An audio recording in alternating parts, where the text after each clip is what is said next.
भजन करने से क्या लाभ हो जाएगा? आप समस्त दुखों से छूट जाएंगे, आप अपने स्वरूप को प्राप्त हो जाएंगे, आपका परमात्मा स्वरूप से प्रेम हो जाएगा। भजन ना करने से हानि क्या है? भजन ना करने से विषय आपको बांध लेंगे, पापाचरण खूब होने लगेगा, आपकी दुर्गति हो जाएगी, दुख, अशांति, चिंता, अवगुण और अभाव और दुखिया स्वभाव, ये सब भजन ना करने पर प्रकट हो जाते हैं। देखो बड़े दुखिया स्वभाव है पर रोते ही रहते हैं, दुख ये वो ऐसा विषय बांधे हुए हैं। महाराज पाप तो सबसे हो रहा है, फिर कहा गया पापवंत कर सहज स्वभाव भजन मोर ते भाव न काऊ। तो उससे भजन कैसे बनेगा जब पाप बन गया है? भैया ये लाला बहुत कृपालु है, प्रभु बहुत कृपालु है। यदि तुम भजन की सोचोगे कि अब मुझे भजन करना है तो पाप नष्ट होना शुरू हो जाएगा। ये बड़े कृपालु हैं।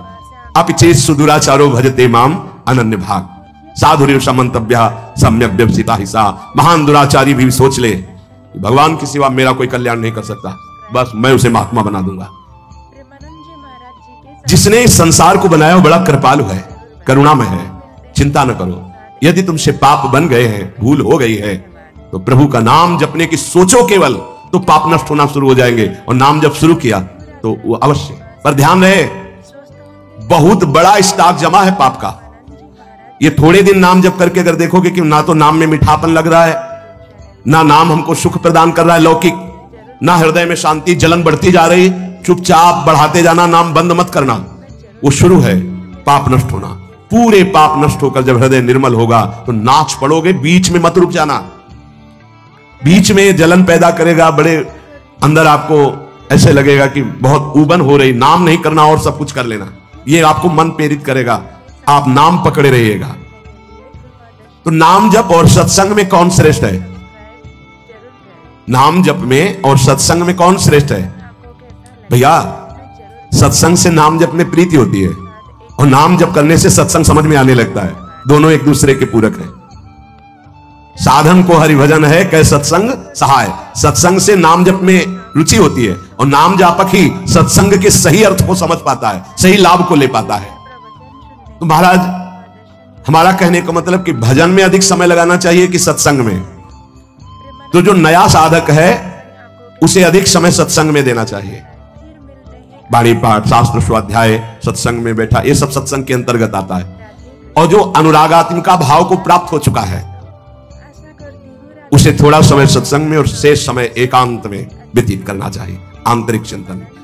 जैसे जब भाव का प्रादुर्भाव होता है तो फिर किसी शास्त्र के स्वाध्याय की रुचि नहीं रह जाती, क्योंकि निश्चय हो चुका है ना, लक्ष्य निश्चय हो चुका है, अब कुछ जानना है नहीं, बस अपने प्रीतम की लीला संबंधी, रूप संबंधी बातें, इसके बाद अब कुछ जानना नहीं, क्योंकि और कुछ पाना नहीं है, और कुछ करना नहीं।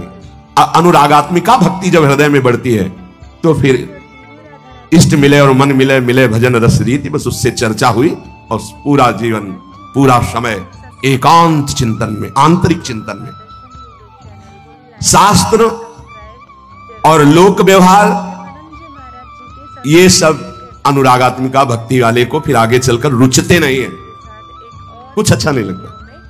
अगर ये सत्संग न करना हो तो समय नहीं है ना, इसके लिए अंतर की वृत्ति को छोड़कर बाहर आना पड़ता है।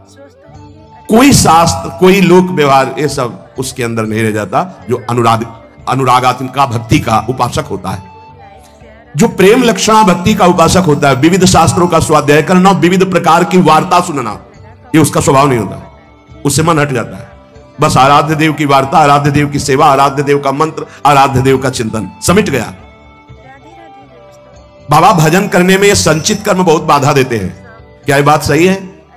कि जैसे भजन में लगे तो कहो इतनी प्रतिकूलता आ जाए, इतना दुख आ जाए कि आपका भजन छूट जाए। हाँ, भजन करने में संचित कर्म बाधा पहुंचाते हैं, पर दृढ़ता यदि है तो बाधा कुछ बिगाड़ नहीं पाएगी, आगे बढ़ जाएगा, बाधाएं नष्ट हो जाएंगी। प्रायः यदि गुरु वचनों पर दृढ़ नहीं है तो फिसल जाएगा और बाधा गिरा देगी। पूर्व के पाप, पारिवारिक मोह, विषय भोगों की इच्छा, कहो ऐसा अपमान का वातावरण कि तुम्हारा उपहास हो, तो लगेगा कब तक सहे, छोड़ो यार, वो बाधाएं उसे परास्त कर देंगी। बाबा कह रहे हाँ, भजन करने के लिए जब कोई कमर कसता है तो पूर्व संचित पाप बाधा डालते हैं, पर जिसका दृढ़ संकल्प हो गया है, पीछे कदम नहीं हटाना, इसमें ध्यान रखना, पीछे कदम नहीं हटाना। इतनी सीख ले लो, जितनी माला में पहुंचे उससे नीचे नहीं उतरना, जितना पाठ में पहुंच चुके उतना पाठ करना, जितना त्याग में पहुंच चुके उतना कदम मजबूत जमा लेना, पीछे मत हटना। हर बाधा आपको आगे बढ़ा देगी, पीछे नहीं हटाएगी। बाधा तो आएंगी, आती हैं, बड़े बड़ों के जीवन में आती हैं। देखो ना, राधा बाबा अनुष्ठान में बैठे तो पैर फिसला, टूट गया, अंग टूट गया। ये पूर्व संचित कर्म जो हैं, पाप कर्म, ये बड़े बड़ों को बाधा पहुंचाते हैं। बस दृढ़ता होनी चाहिए। संचित कर्म दृढ़ भाव वाले साधक के जीवन में कभी बाधा नहीं पहुंचा सकते। ये बातें पकड़नी चाहिए, नहीं प्रायः फिसलन हो जाती है। भजन करने वाले उपासक को इतना दृढ़ हो जाना चाहिए कि अब चाहे प्राण निकल जाएं, अब मैं रुकूंगा नहीं, इस मार्ग को छोड़ूंगा नहीं, अब जो होगा देखा जाए, कोई बाधा नहीं परास्त करेगी। एक कदम कदम पे बाधा आती, कदम कदम पे, क्योंकि पूर्व पाप बख्शेंगे थोड़ी आपको, वो तो आपको गिराना चाहेंगे। अगर भजन चल रहा है, नियम ले लिया, गुरु वाक्यों पर चल रहे हो, तो वो खुद नष्ट हो जाएंगे, क्योंकि असत कर्म है वो। ये सत है, सत को कोई काट नहीं सकता, सत को कोई गिरा नहीं सकता, पर बाधा आएगी। रुकना नहीं है, झुकना नहीं है, टूटना नहीं है, पक्का। ये रोज सत्संग में सुन रहे हैं, मानो आपको रोज वो युक्तियां मिल रही जिससे आप आगे बढ़े। इसमें दृढ़ता के लिए सबसे पहला सत्संग है, पर यह है कि कुसंग भी बहुत जोर का होता है।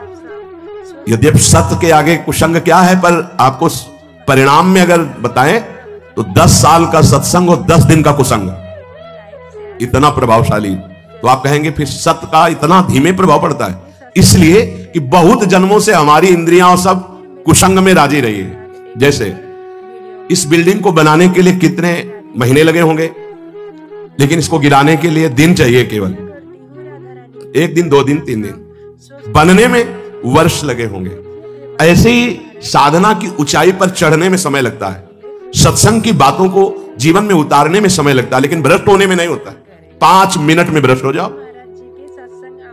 सत्संग, सद्विचार रहना, दूसरा दृढ़ता का जो बाधा तुम्हें गिरा नहीं पाएगी। अब साधक के अंदर असद विचार पाए जाते हैं।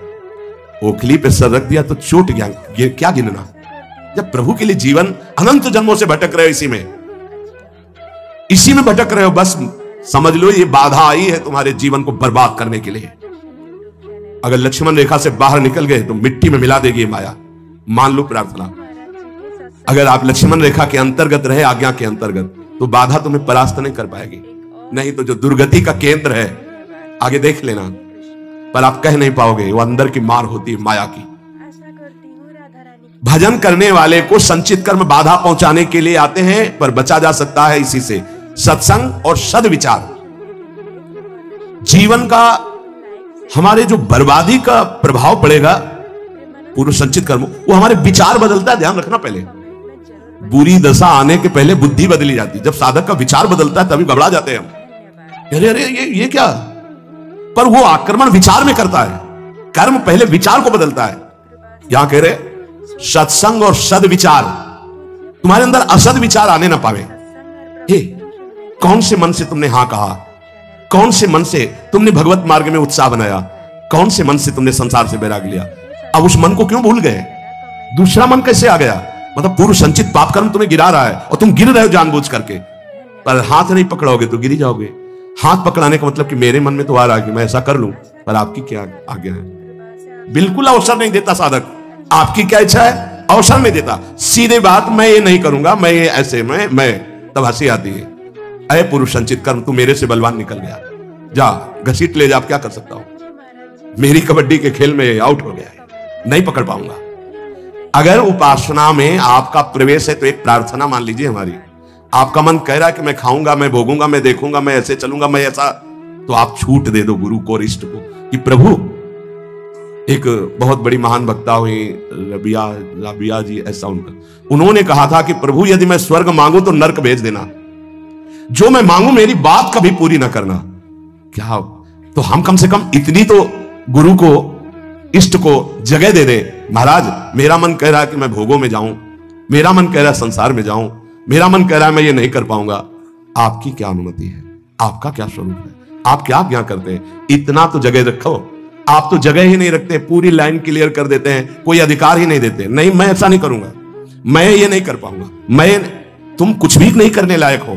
जिनकी कृपा से तुम कर रहे थे, वही कृपा तुम्हें आए हुए इस भारी आक्रमण से बचा लेगी, और आगे चलकर तुम्हें खुद रोना आएगा कि बचा लिया मुझे, नहीं तो आंधी आई थी और मुझे गिरा देती। भजन से हर संचित बाधाएं भस्म हो जाएंगी। ध्यान रखो, भजन करने वाले पर संचित कर्म बाधा डालेंगे, पर सत्संग और सद्विचार और भजन की दृढ़ता हर कर्म को भस्म कर देगी, हर बाधा को भस्म कर देगी। तुम्हारे जीवन में यदि किसी संत का संयोग है, तो उसकी आज्ञा से जितनी जल्दी तुम्हारी इन बाधाओं का नाश होगा, उतनी जल्दी तुम्हारी साधना से नहीं होगा। इसलिए भक्तों के संग की बड़ी महिमा बताई गई है। यहां तक कि भगवान से भी बढ़कर भक्तों के संग की महिमा बताई गई। मोरे मन प्रवश विश्वासा, राम ते अधिक राम कर दासा। ये मान लो, ये जीवन बहुत ऊंचाई पर चढ़ाना है। आप अकेले नहीं चढ़ पाओगे, आप हाथ दीजिए और साथ चढ़ जाओ। तो बोले एक दो को चढ़ा दोगे, यहां तो हजारों कैसे चढ़ोगे? तो हमारे प्रभु का अब वेद नहीं पढ़े इसलिए नहीं जानते। सहस्त्र शीर्षा पुरुखा सहस्राक्षा सहस्त्रपाद, वो अनंत हाथों वाला है, अनंत भुजाओं वाला, अनंत पाद वाला, अनंत नेत्र वाला, विश्वतः चक्षुर, वो विश्व नेत्र वाला है।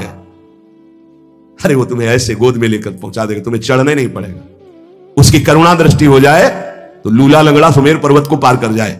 मुकम करोति वाचालम पंगुम लंघयते गिरिम। इस अध्यात्म की चढ़ाई के लिए हम सबकी टांगे टूटी हुई है, तो हमको उठा के ले चलते हैं गुरुदेव। हमें हरि उठा के ले चल रहे हैं।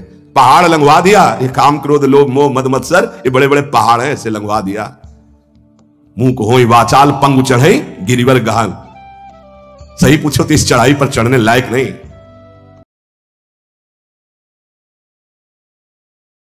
तो दोस्तों, आपको आज का ये प्रेमानंद जी महाराज का सत्संग कैसा लगा, आप मुझे कमेंट बॉक्स में ज़रूर बताएं, और ऐसे ही वीडियो आपके लिए मैं लाती रहूँगी। धन्यवाद।